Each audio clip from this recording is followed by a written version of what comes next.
Hi, this is Brooke Medicine Eagle, and I'm really happy to be here with you again, a special bonus for returning to Earth, becoming fully human.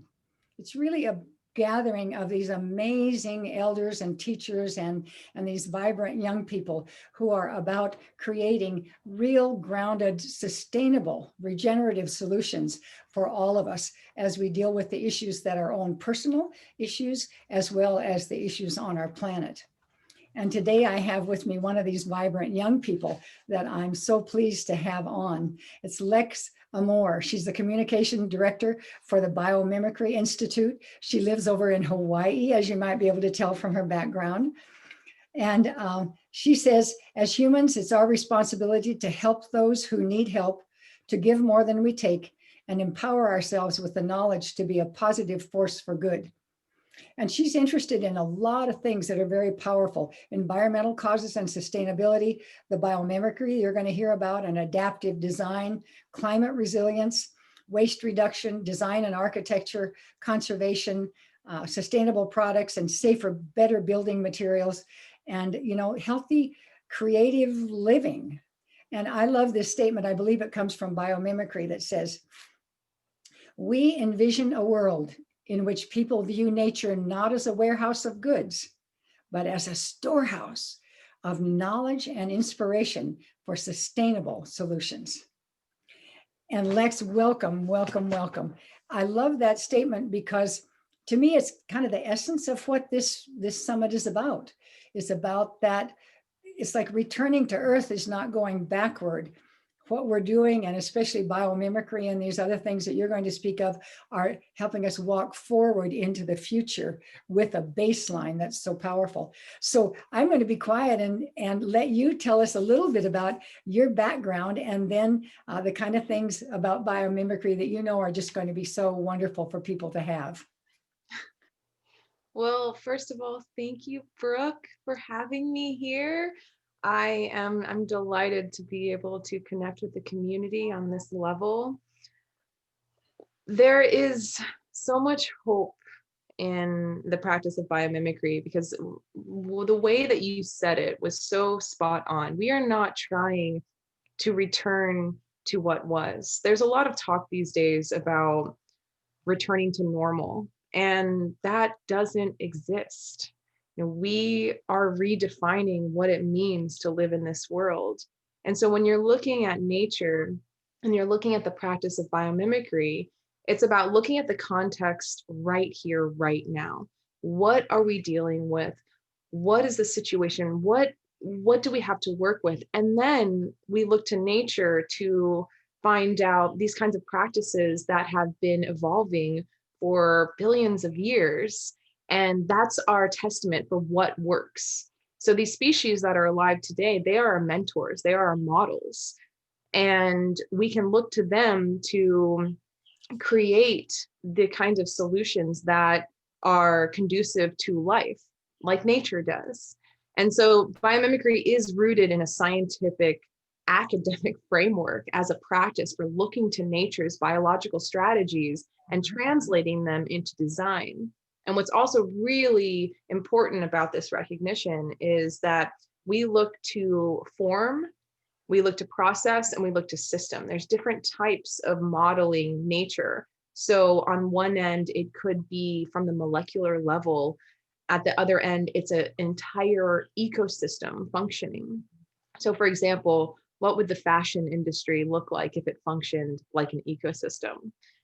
And so when we ask these right kinds of questions, we start to connect with the natural world. We find our place. And one of the things that I also always like to share with people is that it's not just about learning about nature, it's learning from nature. And when you're really looking at something that's truly biomimetic, it is looking at these three essential elements that we've incorporated. One I just spoke of is emulate, that direct biological strategy into the design principle. What is nature doing? How is it functioning? How do we replicate that in our designs? But then there's So ethos. can you tell us an example of that? Because I want people to get Give me an example of that one. Sure. Well, actually, to be truly biomimetic, you need all three of these seeds. So I'll give you an example that actually incorporates each one. Good. So we've got the emulate. The other two are ethos and reconnect.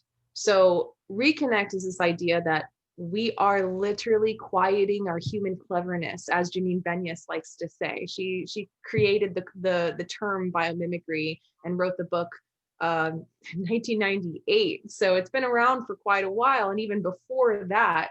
But it's this idea of going out into nature and just seeing the trees in a different kind of lens and having that connection, that healing part of what it's like to be in nature. And then that ethos portion is our moral responsibility. It is actually looking to, we are nature. We have a role to play. We are a social creature. We are part. We matter. And so when you combine all three of these elements, you're creating a truly biomimetic solution. So e-concrete is one example that I think fully embodies all three of these elements here, because they draw inspiration from marine habitats and different life forms, and they actually harness the natural processes that are occurring at this level to benefit coastal ecosystems and the infrastructure that surrounds our cities. So if you think about the coastlines and how they're constantly receding because of sea level rise, or some of the destruction that we have caused and lost a lot of the coral reefs. And when a lot of people, when they think about coral reefs, they think, oh, these beautiful life and fish, and they don't actually know really the functioning behind what's happening here. And it is about, there's biodiversity, but there's also this structure.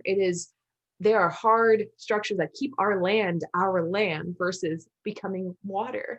And so e-concrete has learned and mimicked the form, the textures, and these chemical properties from beach rock formations and reefs and tide pools and mangrove roots and the ecosystem engineering species like oysters, corals, tube worms. How are these structures so hard and yet so durable? And we don't use chemicals, we don't use heat, beat, and treat processes. And so what they've done is they've actually mimicked the form and the structure using a different kind of admix concrete that is regenerative in its form and its design. And so if you look at typical concrete structures, they're very flat and they kind of keep the wall up. This is different because it mimics the entire ecosystem functioning. When I think of it, as like, it makes so much sense. Why have we not been doing this for years? But what happens is when they put in these structures, life then is able to grow on it. And over time, within days, weeks, months, it actually builds the resilience itself. So you don't need to maintain it as much. It is supporting biodiversity. It's actually bringing life back into these ecosystems. And so we've got this clear emulation aspect. You've got the ethos where you're giving back to the world, you're regenerating, you're taking that moral responsibility, looking at the way these materials are being made and used. And you have the opportunity for reconnect in a way that, think of the eco tours, think of the snorkelers, think of all the kids that you could take out to the new harbor in San Diego to learn and see nature in this new way and to recognize their influence on it. Well, that's really fabulous. So what you're saying is that now I wanted to ask a question because I had asked Penny Livingston Stark, who talked about building materials. I had asked her about new concrete because to me, concrete's not so great in a lot of ways. Right. And I was hoping for something new. So is this just used in marine environments, or is it used on land as well for building structures? As for now, it is with marine environments, but I would recommend anyone who's interested in learning more about that actual solution to visit eConcrete Tech, because their website actually has how this is created and the materials are formed from, how they got through this whole process. They're the experts on how this is being done and the wide use of applications. But it is just the starting point. It's a beautiful way to also look at how, if you're thinking about one solution to be applied in one area, how else can we use it in other areas? And being able to collaborate. I stress so often that when you're looking at an ecosystem, there is not one living being that lives in itself. So our design processes, the way that we work together should mimic that. We all are in this together, and we all have different minds, different things that we can come up with, and different application ideas. So it's really about getting creative. And at a biomimicry design table, you want to have, yes, a biomimicry specialist, but you also want to have a biologist. You want to have that architect. You want to have the engineer. You want to have everyone sitting at the table talking about these creative ideas before they even get into that actual platform of use, so that you know what all stages are going to be. We tend to use a very linear model when we're designing things and don't always consider the end results. For example, I don't blame where we've been. I don't blame the Industrial Revolution. I don't blame all the engineers. I don't have animosity toward all these people, because I see them as creative geniuses in some ways. They created amazing concepts, and they just didn't know what was going to ultimately happen. And so now that we know and we see the effects, and we know that sometimes we don't actually know the end result, we can think about these before we even get started. It's all about intention. Yeah. Well, you know, when you were talking about, I was just seeing how beautiful all the niches and all of that would be for the marine life to come into. And it made me think of in France, I was watching when they would build, and they build with, a lot of times they build their walls rather than concrete. They build a lot of things with gabions, which are um, wire framed, you know, rocks in wire. So it, you know, it sets up something. And at first it looks kind of, it's not so interesting. What you realize is that when they plant plants below it, all of a sudden it becomes a wall, because there's all this climbing possibility. When they plant vines and things, all of a sudden it's a flowering wall.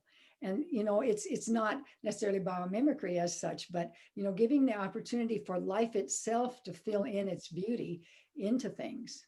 Right. So And there is a level of biomimicry meets bioutilization is the term that we use, which is, it's a fancy way of saying that we use nature. So for example, you can both look at the way that nature functions, and you're modeling that based on biomimicry principles, but sometimes life has done it right. They know what's right here. So part of life's principles is, don't reinvent the wheel. If nature's doing something really well, we don't need to create a new type of tree. We can use it in a regenerative way. And so long as that ecosystem is functioning in a way that is positive, then we can both use nature and mimic its form. well, you know, the thing I love, I don't know if there are 5 or 6 principles, but it seems to me I remember one of them is, and you mentioned already, that nature seems to create with water rather than chemicals, or you know, those compounds that we've made that are harsh or damaging. And there's no pollution, there's no negative output. So the input is clean and clear, and the output is. And to me, that's so exciting because, like you say, people have done their best. You know, we've combined all these things and done interesting things, but then in the end, they're starting to destroy our world. So we're so smart, you know, we're so incredible as human family. I believe that we can come up with these, and I know that you know, product designers and businesses and all this are really using biomimicry to be the kind of businesses that we want to see in the world and that we can support, rather than corporations that are greedy and sort of eating up the world and destroying it. Right. It's pretty amazing that in nature, there's no concept of waste. Everything is a nutrient for something else. If we looked at that for the way that we live our lives, imagine the possibilities. And I do, sometimes I get asked about my optimism and my hope, because I am so optimistic. I really feel like once I learned about biomimicry, I had hope. The solutions are here, and we can work creatively to get ourselves into this next realm of regenerative living. And if we look at anything, for example, even the response to COVID, people rise when they have to. And unfortunately, climate change is a longer stretched out threat where a lot of people don't see it in their backyards. They don't experience the firsthand effects. And I don't want it to get to a place that they will. Yeah. So right now, though, we get to help all the people that want direction, that they want to be part of the solution. And biomimicry is such a straightforward way to look at our earth, look at our role in it, find our home, and then behave in a way that is congruent to regenerating life. And this isn't just on the design level, it's also on a personal level. It's looking at your personal ecosystem, what effects you have, and what changes you can make in your daily lives.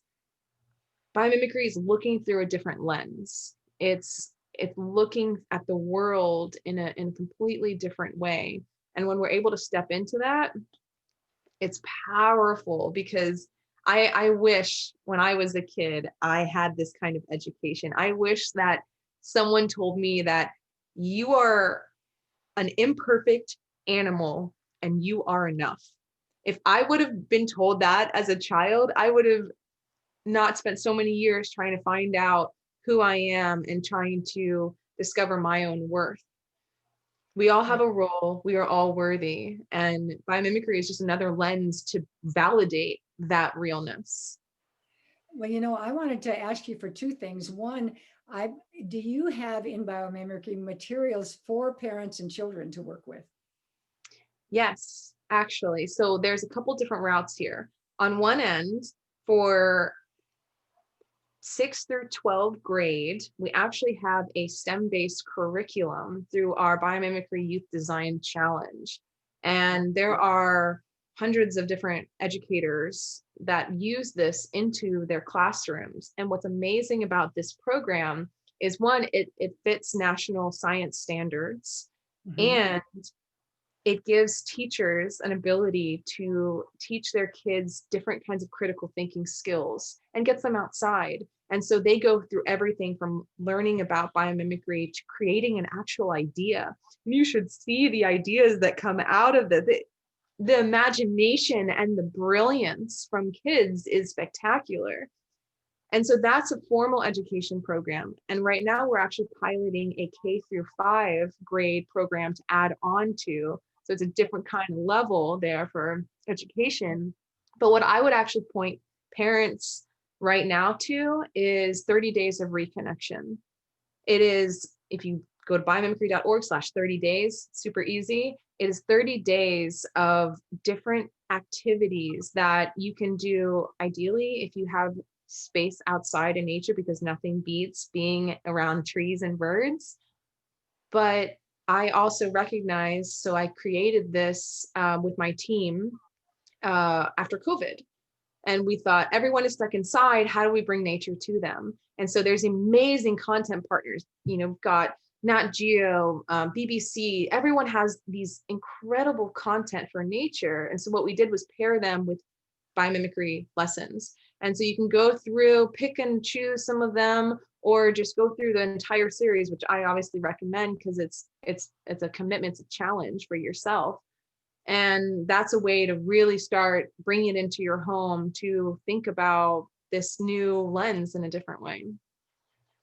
That's wonderful. Now you also have something called Ask Nature. Am I right about that?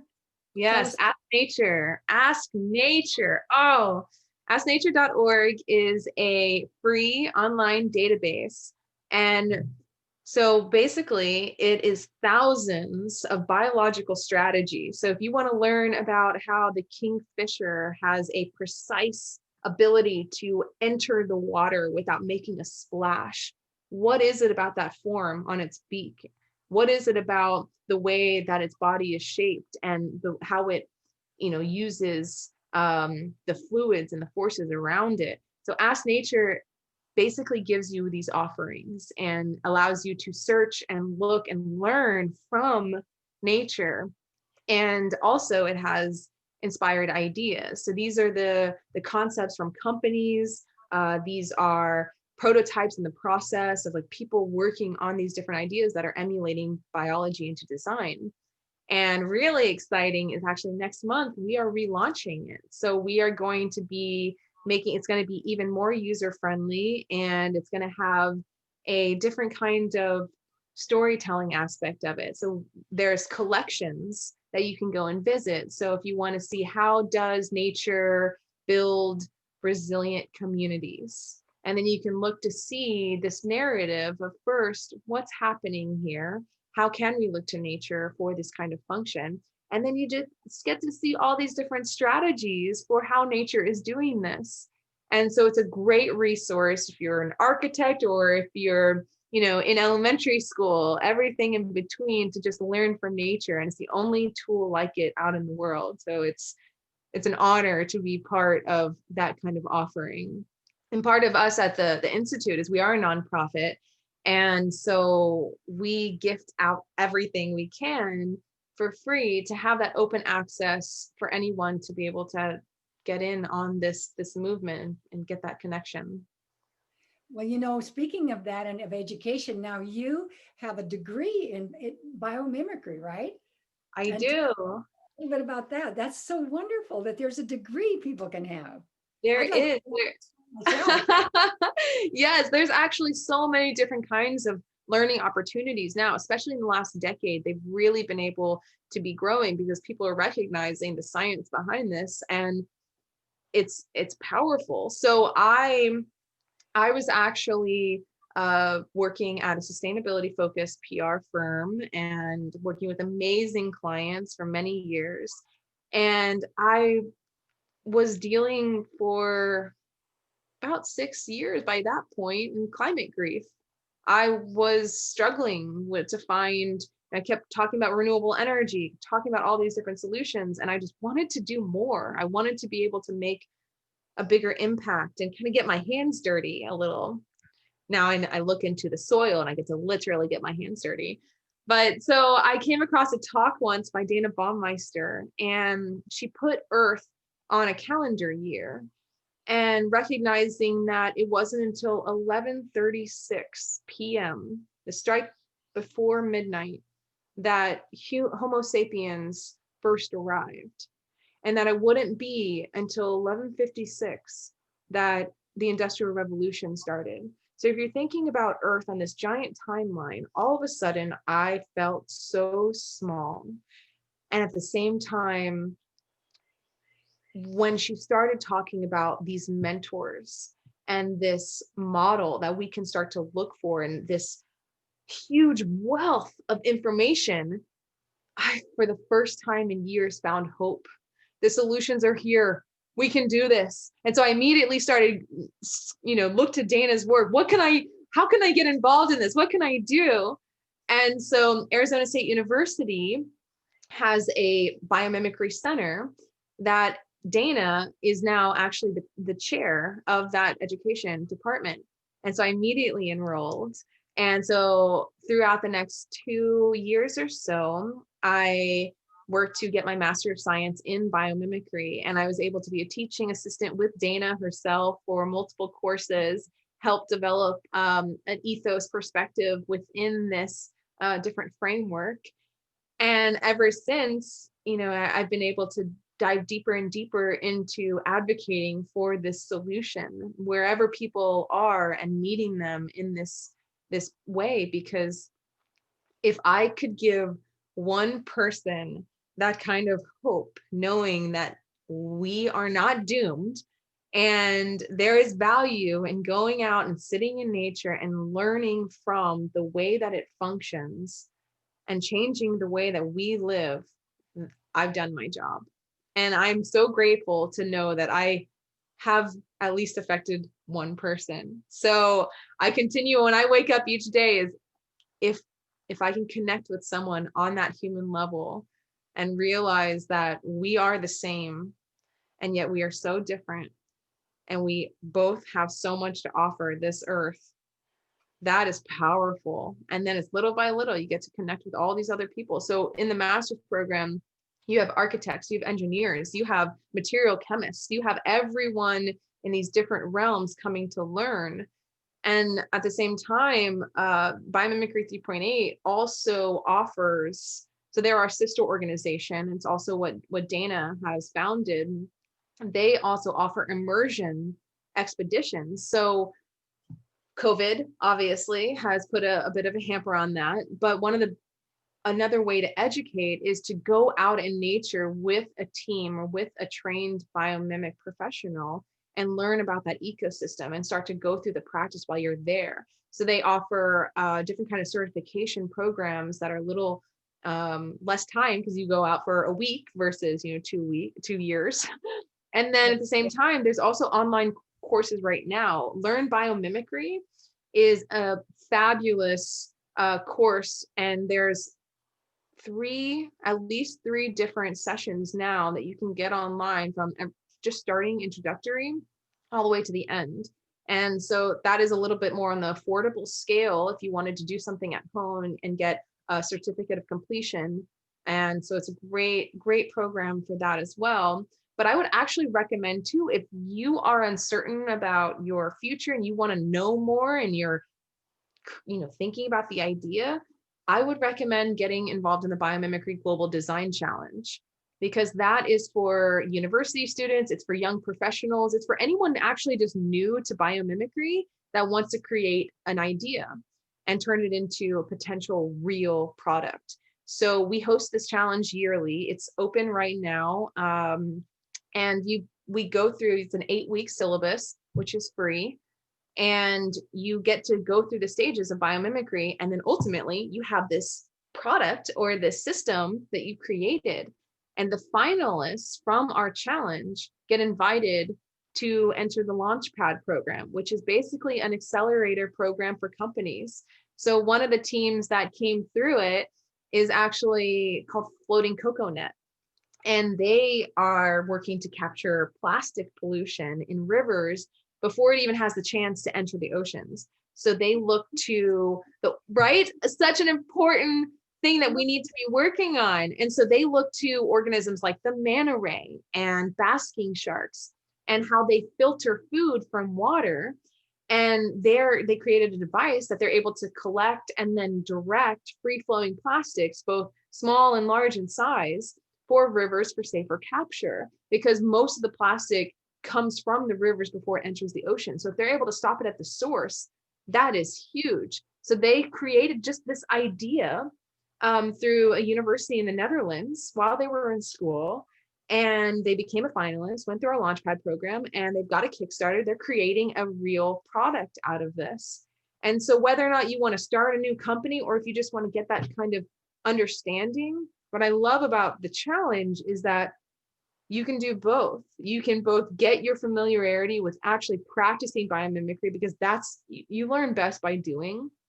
And at the same time, maybe you don't want to be in university. Maybe you don't want to go to college. Maybe you want to create a company, become an entrepreneur, and need a way to figure out how to create a regenerative solution.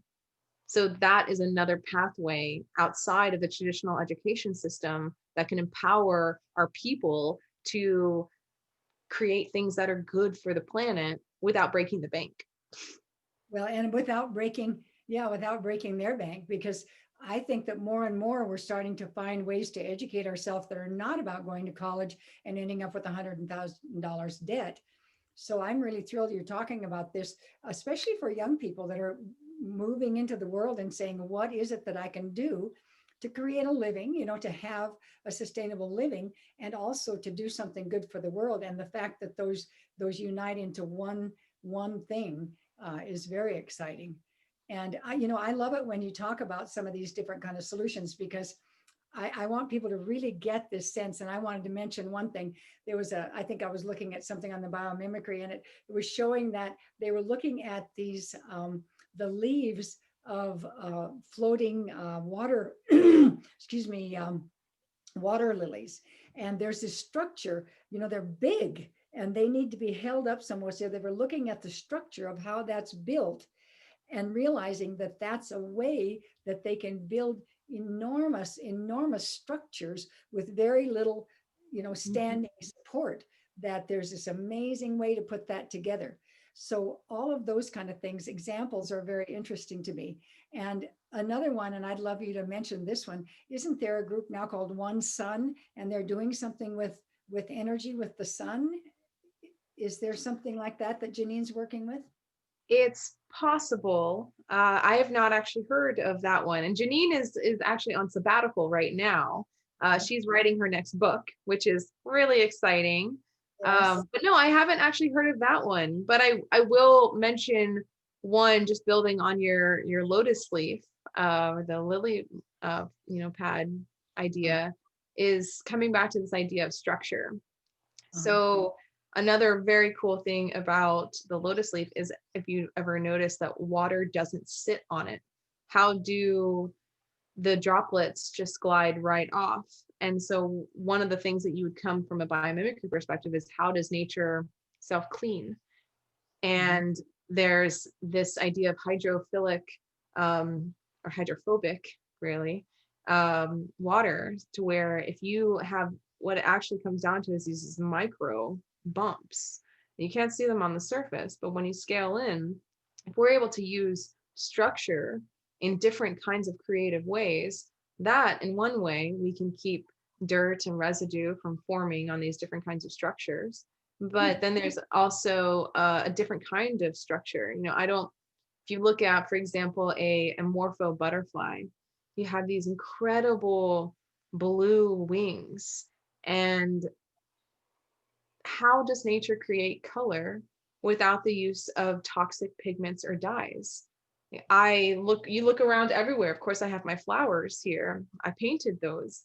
That is out of, acrylic paint. How can we look to nature to mimic the way that structure can be used? And so Cypress Materials, they actually created a tunable structural color coding that can be put directly on a surface as paint. And so they looked at the structure and of the butterfly, and what you notice is that it's not actually, it's manipulating wavelengths. And so by reflecting UV, visible, and infrared light, it actually expands the available color palette without using toxic pigments or colors. And it blows my mind to think that the butterflies or peacocks, for example, they're not actually using blue. They're tricking our eyes and manipulating the wavelengths for how we perceive this physical world. That is huge. And they are commercial now. So they're working right now to create more of this product offering. So if you think about every car, every building, everything that we can think of, we use different kinds of ways to look to nature. It's amazing, the possibilities. And I so love that the toxicity drops out, because in my personal experience, what's going on with this is that we are so full of toxins as a human family now. Every child born has 282 toxins in their bloodstream, on and on. And, on our lawns, in our air, in the water, in our food.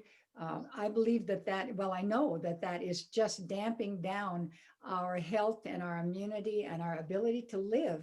And so when we can clear the way from all of these toxins, oh my gosh, I just feel like we'll just burgeon into health. It's so exciting. Right. That's actually what I would love to see even more work done through biomimicry, is material chemistry. Because if you look at all of the hormonal disrupting chemicals that are found in, it's not just the food, it's the off-gassing from the paint, it's in our toothpaste. There's all kinds of chemicals that are carcinogens and that are hurtful to the environment, hurtful to your families. And I don't expect any mother to walk into a grocery store and be a chemist when they walk down the beauty aisle. It's infuriating to me that we have so many chemicals on the market that, we're just adopted into this law in the 80s because they were already on market. That's, 80,000 plus chemicals that were just in the Toxic Chemicals Act that were just accepted in because they were already on, and now how hard it is to get some of these chemicals out. This is knowledge that we're not always privy to. And with the misinformation and what's happening right now with how to even check for what's real in this earth, it is about coming together. It's about looking at the science. It's about using the rigor of the scientific method and asking these critical thinking skills of how can we do better? How can we design more intentionally? Is this good for life? And if we're able to really answer those questions, then we won't have to worry about the rising cancer rates and the challenges with everything from obesity to heart disease. Like, it's all connected. Everything that we touch in the environment, everything that we eat.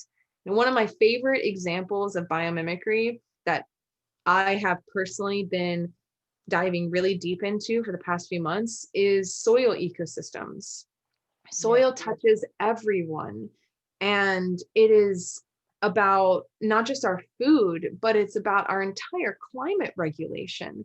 And if we are able to look at the way that a healthy soil ecosystem works and look at all of the acres of farmland and improve the way that they are functioning at that level, that systems level, how everything is connected.